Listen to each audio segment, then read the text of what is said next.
நாமக்கல் மாவட்டம் திருச்செங்கோடு அருகே இயங்கும் சாய தொழிற்சாலையால் விவசாய நிலம், கால்நடைகள், குழந்தைகள் பாதிப்படைவதாக பொதுமக்கள், விவசாயிகள் குற்றம் சாட்டியுள்ளனர்.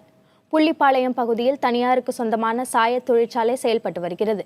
இந்த தொழிற்சாலையில் இருந்து வெளியேற்றப்படும் சாய கழிவுகள் அருகே உள்ள ஓடையில் கலப்பதால் குடிநீர் ஆதாரங்கள் முழுமையாக பாதிப்படைந்திருப்பதாகவும், கால்நடைகள் உயிரிழந்து வருவதாகவும், குழந்தைகளுக்கும் உடல் உபாதைகள் ஏற்பட்டு பாதிப்படைந்து வருவதாகவும் பொதுமக்கள் தெரிவிக்கின்றனர்.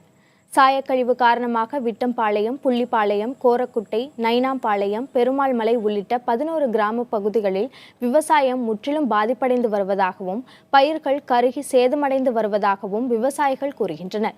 எனவே உடனடியாக சாய தொழிற்சாலையை மூட அதிகாரிகள் நடவடிக்கை எடுக்க வேண்டும் என்றும் அவர்கள் வலியுறுத்தியுள்ளனர். நாம் குளிச்சாவோ பயங்கரமான உடல் ரீதியாக பயங்கரமாக பாதிக்கப்படுது. அத்தனை ஸ்கூலுக்கு போகிற பிள்ளைங்க, வீட்டில் இருக்கிறவங்க எல்லாருமே வயிற்றுப்போக்குன்னு நிறைய ஹாஸ்பிட்டல் செலவு பண்ணிக்கிட்டு இருக்கோம். அந்த ஓடையில் வாயில்லா ஜீவன், ஆடு மாடு எல்லாமே குடித்தாலுமே அது நிறையா மலட்டுத்தன்மை ஆயிடுது, செனை பிடிக்க மாட்டேங்குது. ரெண்டாவது பார்த்தீங்கன்னா கண் வயிற்றுக்குள்ளேயே செத்து போயிடுது. சமீப காலத்தில் என்னுடைய ஒரு கண் எல்லாம் செத்து போச்சு.